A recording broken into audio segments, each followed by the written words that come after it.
I'm engineering manager at Canonical, and today we will talk about PostgreSQL on RISC-V architecture in many different flavors. Let's continue this funny game we did before with raising the hand, and please raise the hand who knows all the abbreviations on this slide. Okay, I hope at the end of the presentation we have more hands, but especially for that we prepare a quick click best. So what is a Postgres?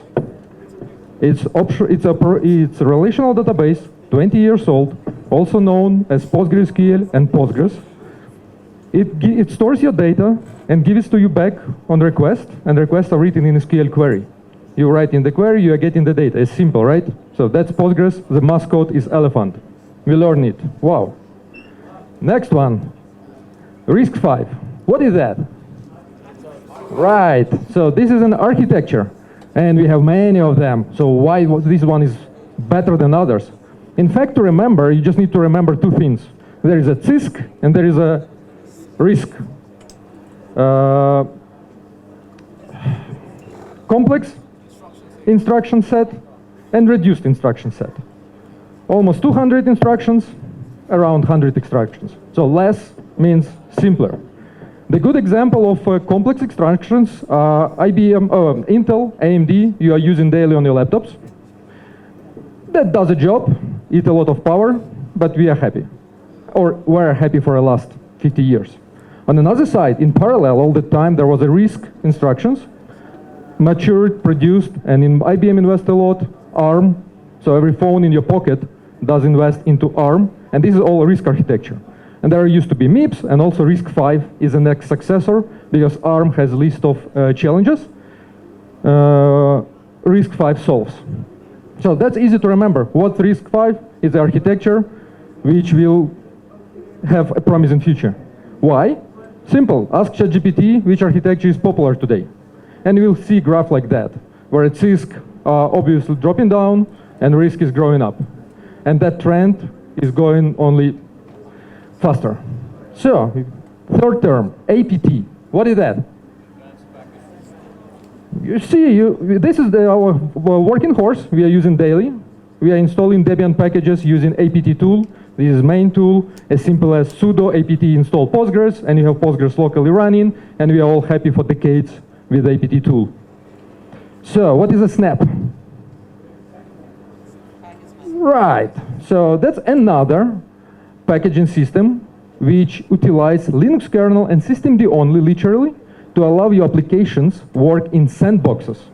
So it's not really a containers in terms of Docker containers or Linux containers. It's a sandbox applications where your application is isolated from operational system, and you can update them independently and more. So there are more features, we will talk about that. But that's a snap. And again, you just do snap install Postgres, and Postgres is running on your machine. As simple as that. We'll skip in for a second Charm and go into Juju. Who knows this magic?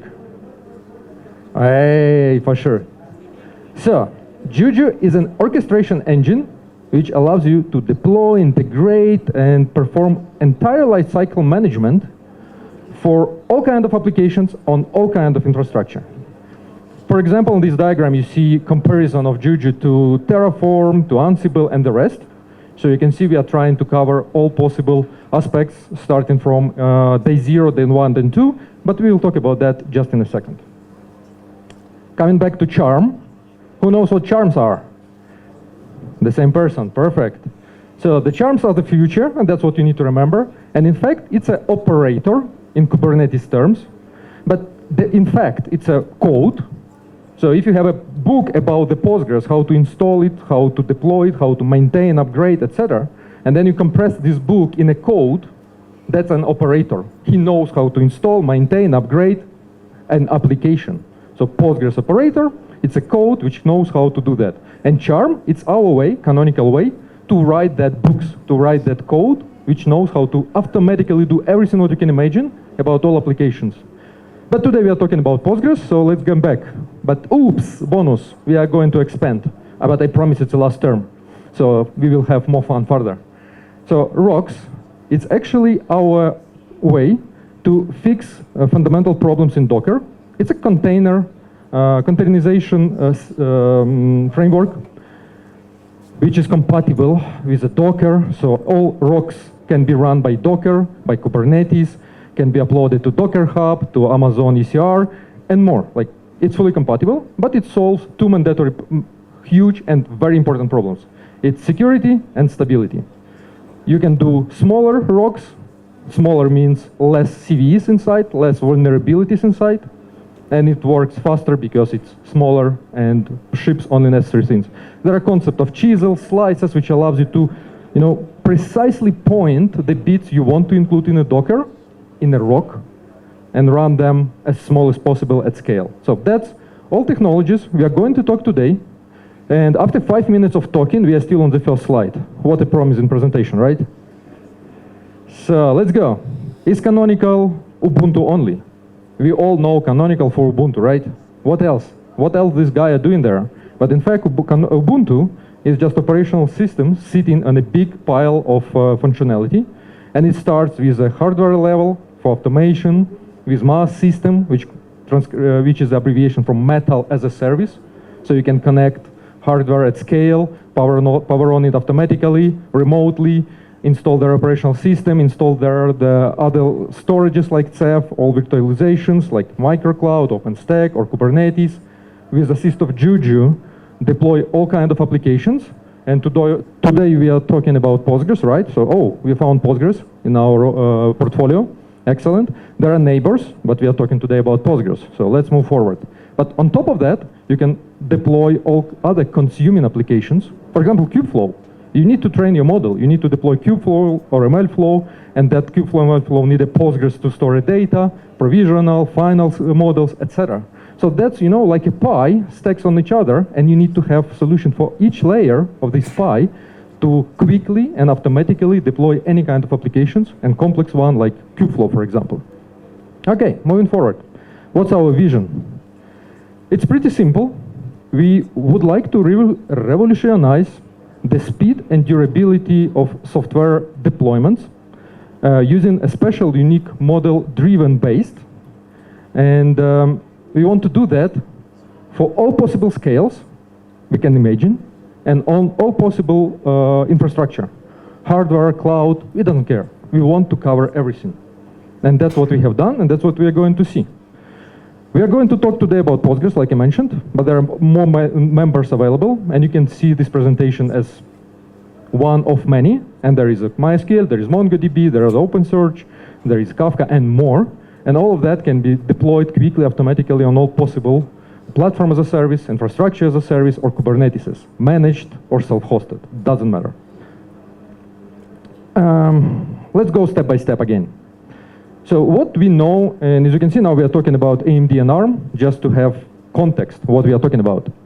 So on AMD and ARM, we can today run apt install Postgres, and you will have Postgres automatically. It will be stable. That's what this is all what we did many times. You can also do Docker run, and you can use our image. And we used to have Docker images. Now we publish ROC images, and users normally don't even notice the changes because public interfaces we are trying to keep. And inside is just new things which works better. In between, like I mentioned before, we are also deploying snaps. It's kind of things in between, not a complete binding of application to operational system, not complete isolation like containers, which doesn't always works well. For example, tiny computers, all the Internet of Things. You don't really want to put there unnecessary things which are heavy. And containers will require a bit, but still will require extra resources. And with snaps, you don't need it because it's effectively C group plus, systemd, C groups, and other things, which allows you to limit your applications from each other and sandbox them from each other, still natively running on Linux. Okay, then we have charm. And again, this is a single command. That's what you need to remember from this presentation. It's a single command to get what you want using different artifacts and different flavors. And for example, for VMs, it's a Juju deploy Postgres, and for Kubernetes, identical, just say that you want Kubernetes, and then you'll have Postgres running Kubernetes. Wow, that's probably too fast, right? The main question I believe you have is, isn't apt packages enough? Like, that was for decade, we were using it, and we were happy about it. What should we do? Wow, that's a boring slide. tons of words. We are not going to read them. But takeaway from here is apt is a working horse, well known. You don't need to set up anything. That's in Linux. You install apt and it works. Canonical gives you 10 years guarantees and security fixes on that apt packages, and you are happy about that. But we are giving only one version of Postgres.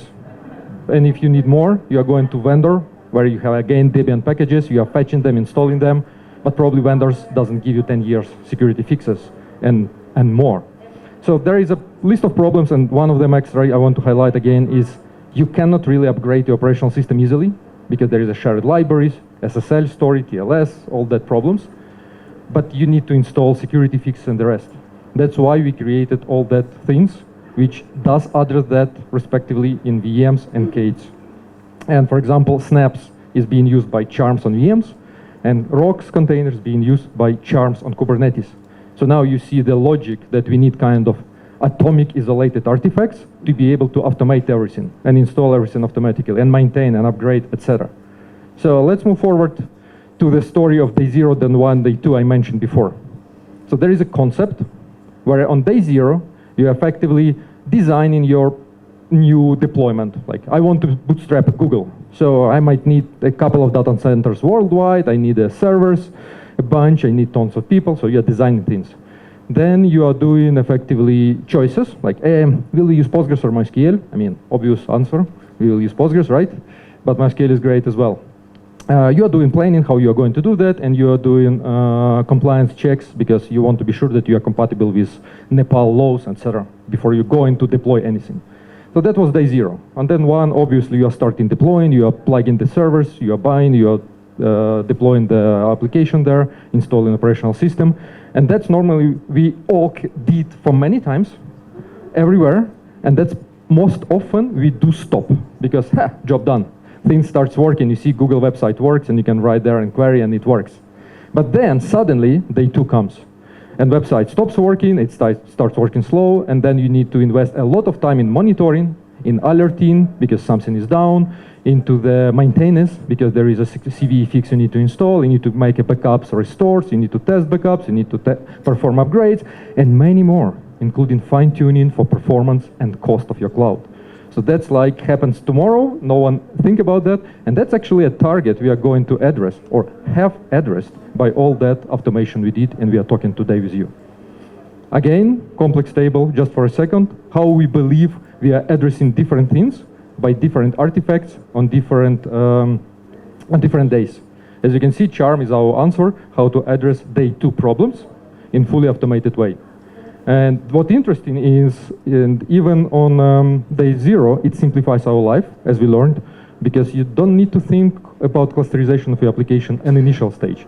You can deploy one unit and then just scale out to the cluster. It will be absolutely same design, absolutely same company. So you don't need to think about that at this early stages. So definitely apt is not enough. So, but wait, the presentation used to be a Postgres on RISC, right? So let's get back to a RISC. Today, on our website, you can download a RISC image, install it, bootstrap your computer, and it will work. Like, long story short, there is many hardware available on the market. You can buy all of that, install, and it works. There is a website, effectively this one, the first one, where you can find all descriptions how to use with all these devices. But today we will talk about a specific one, which I used to play last weeks. I mean, let me put it somewhere, like here. So this is a deep computing motherboards, RISC-based, which you can see and play and touch in a hall. There was a presentation yesterday about touch details, etc., and how they're going to conquer the market. But what I like is that I can plug it easily in my framework laptop, and that will immediately give me a RISC computer I can work on, I can test on, I can install Ubuntu, I can install Postgres, and if it doesn't work, I can fix it because it's an open source. And that's what we all like, hack a bit and play it. We have some links if you want to repeat my journey, but let's do the journey together. So apt package for RISC available for a long haul already, and as simple as apt install Postgres, you will have it on RISC. We prepared a small demo to prove that. So we have RISC architecture, we are on a Noble LTS release, just kernel version, so you will see what's there. You're just doing sudo apt install -yes to don't ask you any questions. And in a couple seconds, it's installed. Like, as common as we did many times before. The only things you need to do here is to change your password, actually set your first password. And once you've done that, you can connect it, your client, your database, and use your database. As simple as that, one command to install, one command to connect, and you can use it. And that's all on RISC, available today as apt package. Nice. We can mark it as a stable, and we can use it in production, if you want to use RISC in production. That's why it calls RISC. So, but 5, you know, maybe 1, 2, 3, 4 already in production. So I propose you to try at least. For snaps, we created for you a H, unstable build, as for experiments, to see, to get your feedback on it. And again, we prepared the presentation. It takes a bit of time to load. We again on a RISC-V, again one single command, sudo apt install Postgres with H channel. After a bunch of downloading, that video is going faster than it's in reality, and a bunch of setup, because it does configure your Linux, C groups, etc. Fully automated for you. You have Postgres installed and running automatically. And everything what you need is just connect Postgres, change your password, the same as in apt. And once that's done, you can connect Postgres and use it. I mean, it cannot be easier, right? But we also created for you alias. So PSQL, Postgres client, will be available on a system like regular one. So users will not even notice that there is another Postgres installed. With that, there is another playground functionality as a bonus we can share with you. For example, if you want to play with Postgres and you don't really confident how to dump, backup, restore it easily, you can use snapshots. So what you've done, you have some data, you make you called snap save, it makes a snapshot, you destroy your data or corrupt your data or run your integration test, you restore your snapshot, you start your Postgres, and your data is back and you can repeat your test. So that's another layer where you can automate that. I would not do that in production because proper backup and restore tools exist for a reason, and my reason is guarantees, consistency, etc.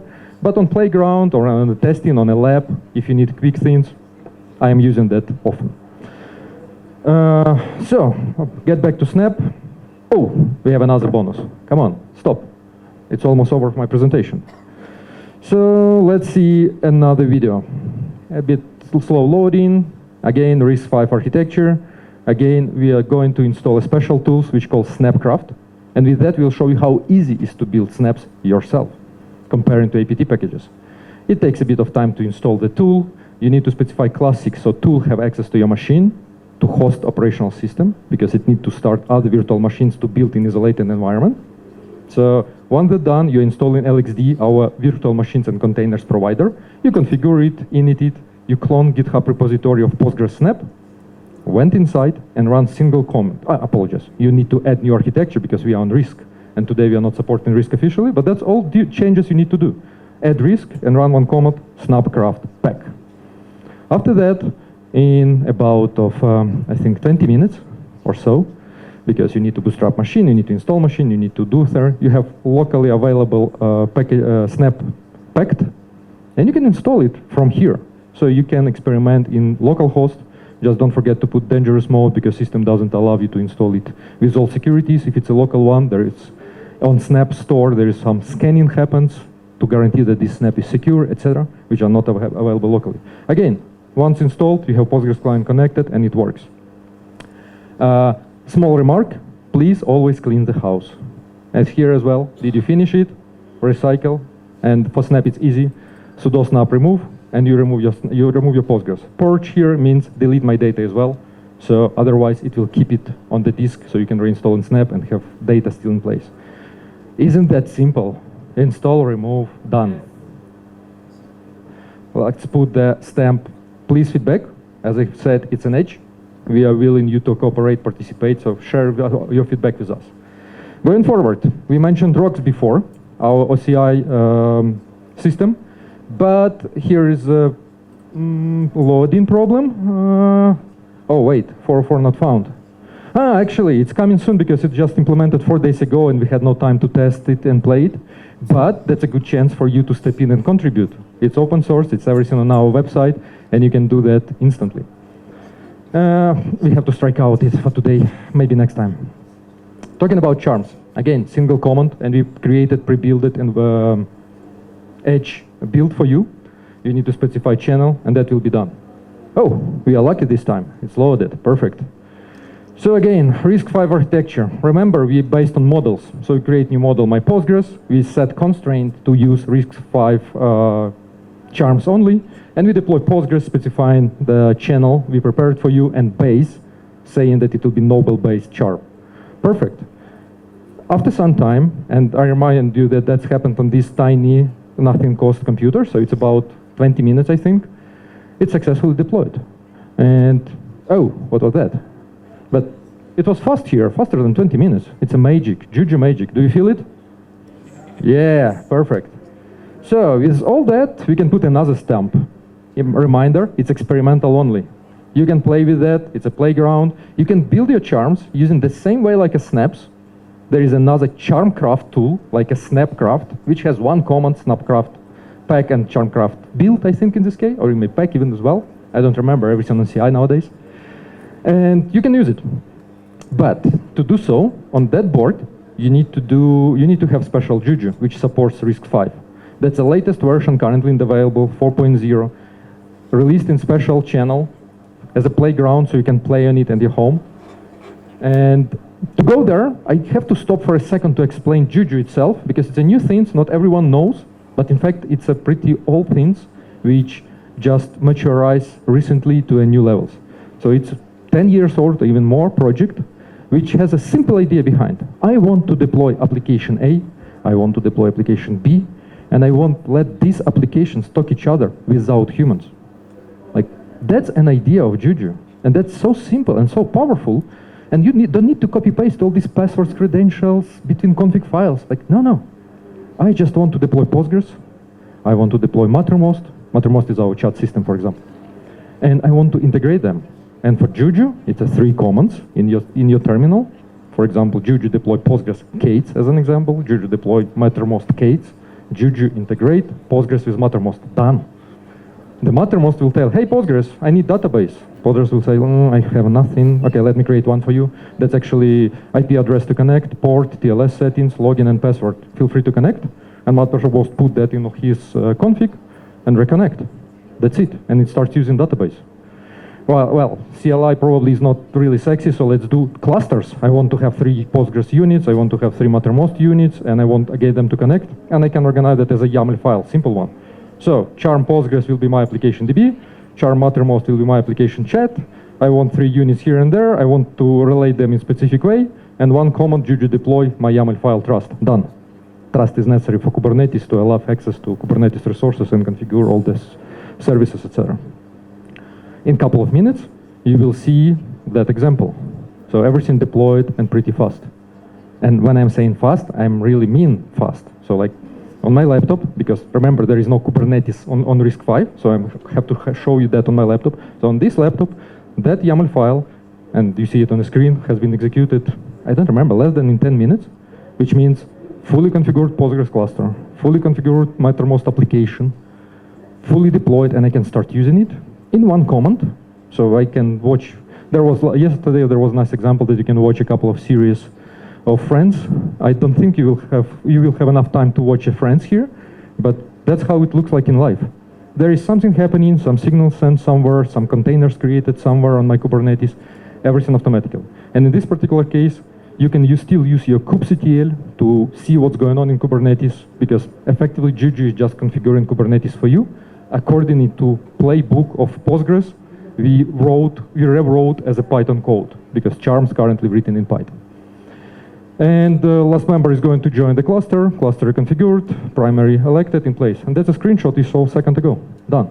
Again, it's recording, it's getting faster to show you more things, but it's 10 minutes in production. And again, always clean your house. That's important. To destroy it, one command. And it will clean all resources created on Kubernetes, persistent volume claims, containers, and more.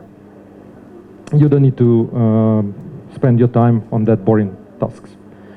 There are complex stories. There was another presentation about Kubeflow yesterday, I think. And in fact, if you open the Charm Hub, Kubeflow being installed by Juju from Charm as a Charm. And there is a huge YAML file, I don't remember, 500 lines or 300 lines, which contains 50 applications inside, properly connected and configured to work with each other. And single command, Juju deploy Kubeflow, deploys your entire Kubeflow, and you can log in and start training your models. One command, a small credit card to go to clouds, or nice laptop to install that. Actually, I managed to install that even on my laptop. It was hard, but framework are good. That's it.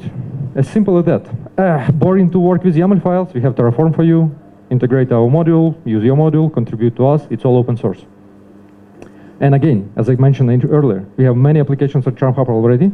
They're in different state. Some requires your attention, but that's open source. Please come and contribute. So, simplicity of Juju gives this incredible flexibility. You can deploy on all possible clouds. If you want on AWS, on managed Kubernetes, on your predefined one, on EC2, fine. You can deploy your Postgres, Kafka, and your monitoring. We have specialized monitoring, fully ready. It calls COS. You can find it on Charm Hub. If you want to deploy on bare metal, then you can start your OpenStack VMs, where every VM will be a Kubernetes node worker. And then on every worker, you have clusterized Postgres, which are deployed in the best possible way, but you still can fine-tune it if you need it. And more. You can choose whatever you want, whenever you want. And we are working to allow you even migrate between that. So at some point, you will be able to say, hey, today Google Cloud is expensive, and I want to go to Google Cloud. Let's use the same one, name to avoid any references. I want to go to another cloud provider. Actually, I like Google. In Google Cloud. So, stamp here, remember, that's experimental only. Don't use that in production. On RISC, on other architectures, it's stable. Make your contributions and give your feedback. So last bit is Charm Kubernetes. And here, as I mentioned, there is no Kubernetes on RISC, so I cannot really trustfully show you a demo on RISC. So please contribute to Kubernetes, and I'm happy to present next time your entire Kubernetes story on RISC board. Important slide, most important one. We are hiring. On our website, there is a page carrier. There is a huge drop down if you want to work with me in data team, search for data. We have many open positions, and we are searching for you to join us. With that, we are returning to this slide. You probably will be the best takeaway you can do. I repeat again, please put your stamps, and thank you for watching.